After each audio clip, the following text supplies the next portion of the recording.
Buenas noches, estimados televidentes. En el programa de hoy, siguiendo los programas anteriores que estábamos refiriendo a las figuras que más han influenciado en la geopolítica internacional contemporánea, en este caso hablaremos de la figura de Fidel Castro. Antes de hablar de la figura de Fidel Castro, yo creo que como cubano y en los marcos de la que ha sido posiblemente la revolución que ha tenido más impacto en la historia de América Latina y en la historia de las relaciones internacionales de América Latina, debemos hablar primero de la historia de Cuba para ver cómo es que llegamos a esa revolución donde va a ser su impronta la figura de Fidel Castro. Me voy a referir empezando a la guerra cubano-española estadounidense en 1898, Estados Unidos, cuando ya las tropas cubanas, los insurrectos cubanos, los mambises como se le llama en la historia de Cuba, el ejército libertador estaba al borde de la victoria sobre el ejército colonialista español, el ejército más grande que se ha conocido en la historia de América Latina e incluso en la historia de España, 300.000 hombres sobre las armas en una isla de solamente 110.000 kilómetros. Estados Unidos en ese momento interviene en la guerra bajo pretexto del hundimiento del acorazado Maine en el puerto de La Habana, hundimiento que realmente no fue provocado por España. La historia después y diferentes investigaciones puramente científicas han demostrado que el acorazado Maine explotó accidentalmente, pero los Estados Unidos lo tomó como pretexto e intervino en Cuba en 1898. La flota española llega a la bahía de Santiago de Cuba. Ahí se produce la batalla de Santiago de Cuba, batalla naval, donde la flota estadounidense hundió a toda la flota española del almirante Cervera y a la vez en Filipinas hundió a la flota española también,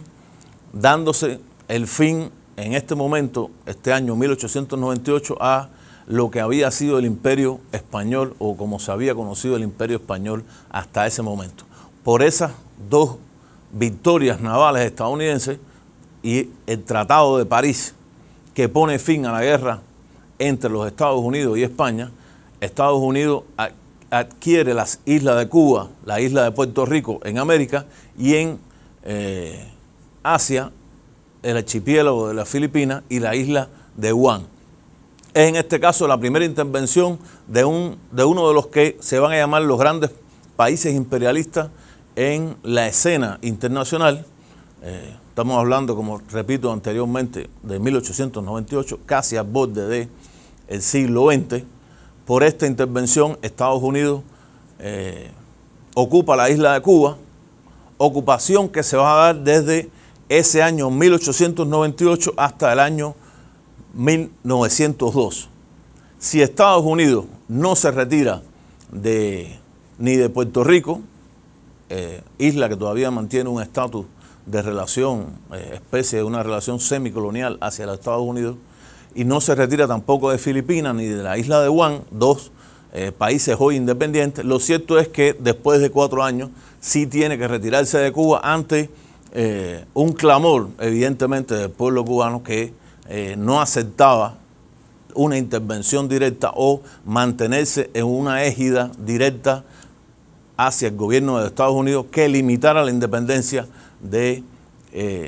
ese país que nace en 1902 como Estado Nacional a la palestra, que es el Estado Nacional cubano como lo conocemos hoy. 1902 se da la primera constitución de la República. Antes, en la época de la Guerra de Independencia, se habían dado otras constituciones, pero en 1902, la constitución de 1902 le da la independencia a Cuba con la característica realmente, yo diría, única en el caso de la historia de América Latina, donde Estados Unidos le impone a esa constitución un anexo conocido como la enmienda Platt, anexo a la constitución cubana, por la cual Estados Unidos se abrogaba el derecho de intervenir en los asuntos internos de Cuba cuando quisiera y a la vez obligaba al naciente gobierno cubano a aceptar que Estados Unidos impusiera bases navales y de carboneras en el territorio de Cuba, base que se impuso años después en la base de Guantánamo. Por suerte para la historia de Cuba, fue la única base que Estados Unidos llegó a instaurar en Cuba, y es una base que para todos conocidos hasta este mismo momento, que aún Estados Unidos la mantiene en la bahía de Guantánamo. Esa afrenta, habría que decirlo de esa manera, a, digamos, el orgullo nacional cubano, marca de una u otra manera la historia de las relaciones entre Cuba y los Estados Unidos desde 1902 hasta 1959, cuando se produce la revolución que veremos después. De 1902 a 1933 se producen otras dos intervenciones estadounidenses en Cuba, motivadas sobre todo por las luchas internas que se van a dar en Cuba entre conservadores y liberales, cosa común en la historia de América Latina, prácticamente en todas las historias de América Latina, algo atrasada en tiempo para la historia de Cuba. O sea, lo que había ocurrido normalmente en el siglo XIX en América Latina, en Cuba pasa en el siglo XX, en esas 3 primeras décadas donde se está conformando digamos, la nación cubana, y movimientos que empiezan cada vez a ser más pujantes en contra de lo que Estados Unidos había impuesto a Cuba con esa enmienda Platt. Hay que destacar al respecto que los propios líderes de la independencia cubana son los mismos que en los años de la primera década, la segunda década y hasta la tercera década del siglo XX van a tener el poder político en Cuba. Esos líderes que habían, por su trayectoria militar y por su trayectoria en las luchas de independencia contra España, habían asumido el liderato de Cuba, en esos 30 años van a caer muchos de ellos, realmente la mayoría de ellos, en situaciones de corrupción que van a llevar a que prácticamente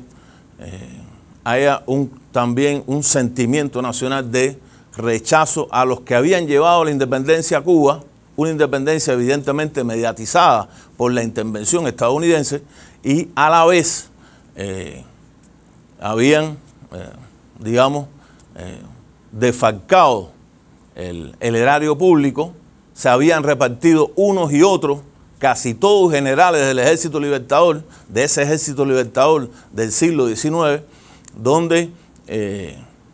las finanzas cubanas prácticamente quedaron en los bolsillos de muchos de esos que habían sido los independentistas. Es realmente una crisis en la historia de Cuba,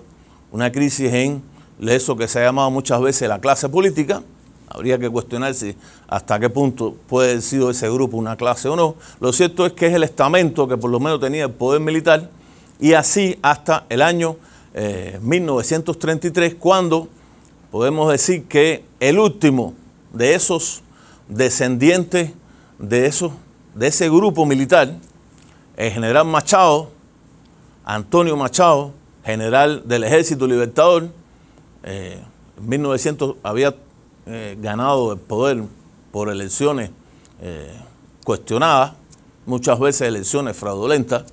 Había ganado la elección en Cuba, y en 1933 se produce la revolución en contra de Machado, considerado en ese momento un dictador. Se había reelegido con el apoyo de los Estados Unidos, y digamos que se había creado una situación revolucionaria en Cuba, situación que se oponía a que se mantuviera en el poder Machado. En esa situación revolucionaria hay que tener en cuenta también la participación ya de movimientos de izquierda, de partidos de otro corte. Recordemos que en 1917 se había producido la Revolución Socialista de Octubre, o sea, la Revolución Comunista Rusa, Revolución Bolchevique, Revolución Rusa de 1917, por la cual, digamos que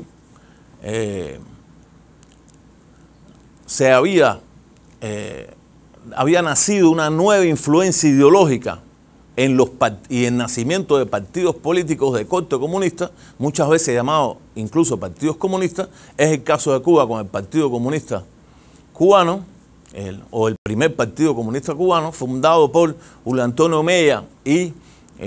algunos de los patriotas no descendientes, digamos, directos de las capas explotadoras que de una u otra manera también habían participado en la guerra de independencia. Y este grupo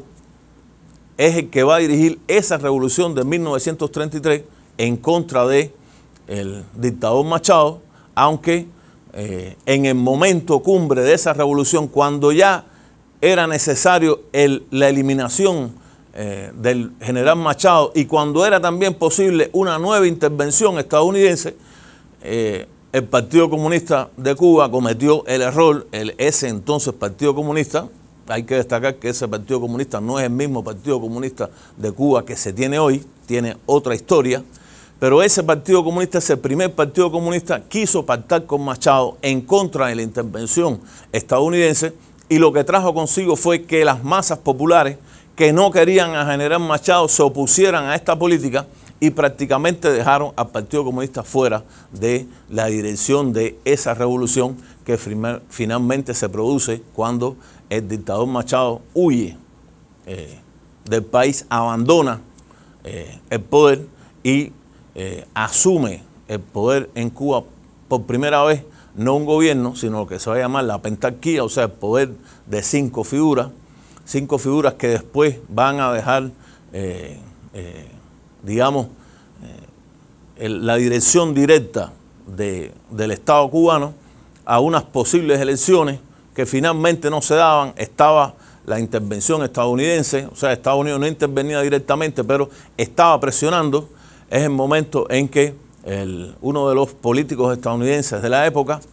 McCarthy, empieza a hablar con las diferentes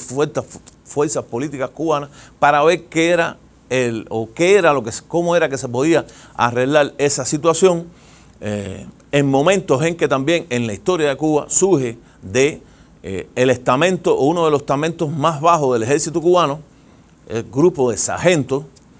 participantes en ese golpe militar. Nace entonces, o surge a la palestra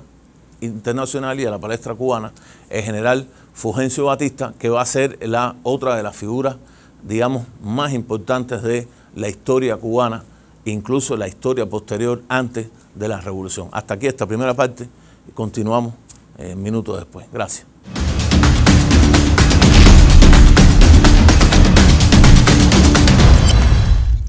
Continuando la parte anterior, nos habíamos quedado en la figura que va a ser de una connotación extraordinaria en la historia de Cuba hasta 1959, que es la figura de Fulgencio Batista, sargento taquígrafo del ejército, en ese momento del ejército constitucional cubano. En esta revolución del 33 empieza a adquirir un papel destacado, incluso es quien organiza a las tropas cubanas o al ejército, a una parte del ejército cubano que derrota a los oficiales del ejército Machado que se habían sublevado y se habían atrincherado en el Hotel Nacional de Cuba. Batista es el que manda a reprimir a ese grupo, un grupo evidentemente contrarrevolucionario, y por esa acción incluso es ascendido del grado de sargento al grado de coronel del ejército, convirtiéndose a partir de ese momento en el hombre fuerte del Estado cubano y probablemente en el hombre fuerte de la historia de Cuba hasta 1959. Es Batista en 1934 hasta el año 1940 que va a jugar un papel extremadamente decisivo en la historia de Cuba. Es quien derroca el gobierno de los 100 días, gobierno que se había formado al influjo de esta revolución, posterior a la pentarquía que había estado en el poder y donde había también, digamos, aparecido en la historia de Cuba como figura política Ramón Grau San Martín, un profesor universitario, o sea, de la Universidad de La Habana, universidad que va a tener una gran influencia en toda la historia de esta revolución y posterior en la historia de Cuba. Ramón Grau San Martín es el presidente de este gobierno de los 100 días, hace una serie de medidas, digamos, de corte popular, para muchos de corte populista, pero evidentemente medidas que hasta ese momento nadie se había atrevido a hacer en Cuba, relacionadas sobre todo con las fuerzas más populares, o sea, darle a la parte más empobrecida del pueblo cubano y a la parte más explotada del pueblo cubano diferentes medidas de corte social. Es por esto que solamente ese gobierno va a durar 100 días y es derrocado por el ya entonces general Batista, porque este propio gobierno de 100 días había hecho a Batista general del ejército constitucional y le había puesto en la cabeza del ejército. Batista le da el golpe a este gobierno de los 100 días, desaparece este gobierno de 100 días, hay una especie de elección en Cuba, elecciones igual cuestionadas, donde asume el poder real el general Batista, aunque estaba la figura de el embajador de los Estados Unidos en Cuba, como McCaffery, como digamos, el tutor, digamos, de el general Batista. Esos años, hasta 1940, son los años en que, de una u otra manera, esa revolución del 33 prácticamente se diluye. O sea, la revolución del 33, como dijeron importantes intelectuales cubanos, se fue a bolina, o sea, quedó solamente en el papel de la revolución. No hubo una revolución finalmente fuera de la eliminación del entonces tirano Machado, general Machado. No hubo una revolución realmente profunda, una revolución radical que arreglara las estructuras o que cambiara las estructuras sociales o socioeconómicas del Estado cubano. Y así llega hasta 1940, cuando en el año 1940 se van a producir, primero se crea la Constitución del 40, constitución que fue redactada por muchos de los grandes intelectuales cubanos, muchos de ellos incluso miembros del Partido Comunista, y que es considerada incluso hasta nuestros días como una de las constituciones de carácter más liberal y progresista, no solo en la historia de Cuba, sino en la historia de América Latina. En esa constitución hecha se va a elecciones, y en esas elecciones el Partido Comunista de Cuba, aliado a los sindicatos, apoyan la candidatura de el general Batista para presidente de la República, y es el general Batista el que gana esas elecciones, repito, apoyado por las fuerzas de la izquierda, por el Partido Comunista incluso, y por los sindicatos, que le dan la victoria al general Batista en 1940, siendo presidente de 1940 hasta el año 1944, cuando en las elecciones, o sea, elecciones cada 4 años según la Constitución de 1940, en 1944 el Partido Revolucionario Cubano Auténtico, así es como se conoce, Partido Revolucionario Cubano Auténtico, porque siempre se le va a llamar a ese grupo los auténticos, de Grau San Martín, el que había sido el presidente del gobierno de los 100 días, asume el poder por primera vez en una elección que podríamos llamar, o es para muchos historiadores cubanos y fuera de Cuba, la primera elección posiblemente realmente democrática en la historia de Cuba. Gana Grau San Martín 1944, está hasta 1948. En 1948 se produce otra elección y el candidato también de los auténticos, o sea, del Partido Revolucionario Cubano Auténtico, gana las elecciones, en este caso en la figura de Pío Socarrás, segundo presidente de los auténticos, y ese periodo que va desde 1944 hasta 1952 es el periodo donde, si bien se han dado elecciones, si bien hay gobiernos elegidos democráticamente, de acuerdo a eso que se ha llamado la democracia representativa, realmente son 8 años de corrupción, 8 años en que las grandes masas populares cubanas no reciben digamos, el mínimo que debían haber recibido relacionado a cambios socioeconómicos, a mejoras de vida, a mejoras en los salarios, a mejoras en la educación, a mejoras en la salud. Y lo que sí hay es una gran corrupción que trae consigo que dentro, en ese periodo de 1948 al 52, se divida el Partido Revolucionario Cubano, o sea, el Partido Auténtico, se divide en dos y nazca entonces el Partido también Revolucionario Cubano, pero ortodoxo. O sea, nace el Partido Ortodoxo, los dos partidos tienen el mismo nombre, Partidos Revolucionarios Cubanos, lo único que unos son auténticos y los otros son ortodoxos, en la figura de Eduardo Chivas, uno de los políticos que había hasta ese momento había sido uno de los políticos más importantes dentro de los auténticos, crea un nuevo partido, un partido que se va a volcar en contra de la corrupción que hasta ese momento estaba ocurriendo en la historia de Cuba. Es dentro de ese partido revolucionario cubano ortodoxo, o sea, el partido de los ortodoxos, donde por primera vez va a nacer o va a aparecer la figura de Fidel Castro. Fidel Castro nace, o sea, sale a la palestra política siendo miembro del Partido Revolucionario Cubano, ortodoxo, joven, los seguidores de Chivas, que tenían una gran influencia dentro de la juventud. Se cree incluso una juventud ortodoxa, una juventud radical, que incluía a, sobre todo, grupos de intelectuales jóvenes que estaban en contra de la situación imperante en Cuba, donde la corrupción realmente era una corrupción galopante. Eso no puede quitar, evidentemente, el desarrollo de la economía cubana en todos esos años. Realmente la economía cubana es la economía que más crece en la historia de América Latina de todos esos años. Y estamos hablando que hay un crecimiento, aunque haya corrupción, hay un crecimiento económico porque a la vez no hay enfrentamientos internos ni enfrentamientos sociales. O sea, hay una constitución, hay elecciones, en esas elecciones está ganando un partido u otro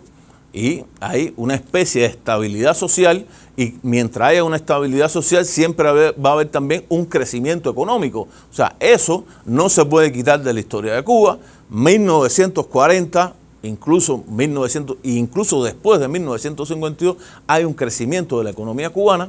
pero ¿cuál es ese crecimiento y a quién favorecía ese crecimiento? Realmente a los sectores más poderosos, los sectores o los poderes fácticos dentro de Cuba, esa oligarquía cubana que venía incluso desde el nacimiento de la República, y nuevos sectores, digamos, de una nueva burguesía vinculada a algún proceso de desarrollo industrial que ya se venía dando en Cuba, pero ese desarrollo, por un lado, no beneficiaba a las grandes masas del pueblo cubano, digamos, a la gran mayoría del pueblo, en un país donde el modelo monoproductor, sobre todo el monoproductor de azúcar, seguía siendo mayoritario y traía consigo que los trabajadores agropecuarios, o sea, los trabajadores vinculados a la producción de azúcar, que eran la mayoría de los trabajadores en Cuba, tuvieran condiciones extremadamente pobres, condiciones en mínimos de salud o de insalubridad, poco acceso a la educación, para no decir ningún acceso a la población. Se considera que de una población cubana en ese momento de 4,5 millones de habitantes, más de 1 millón eran analfabetos totales y otro 1 millón eran analfabetos funcionales. Por lo tanto, las condiciones de desarrollo económico no se traducían en un desarrollo social para la mayoría del pueblo cubano, digamos, en momentos donde a la vez la corrupción de los partidos tradicionales, esos partidos que desde 1940 venían, digamos, de una u otra forma trasladando el poder de uno a otro, no habían resuelto los problemas fundamentales en la historia de Cuba, en esa historia de la nación cubana, que desde 1902 hasta ya más de 50 años habían pasado y no se traducía en un cambio realmente social. Es en esas condiciones de corrupción, de políticas económicas que no favorecían a la mayoría de los trabajadores cubanos, a la mayoría del pueblo cubano, donde van a ser o donde sale a la palestra política por primera vez la figura de Fidel Castro, y figura que vamos a analizar ya de manera detallada a partir del próximo programa. Buenas noches y nos vemos el siguiente domingo. Gracias.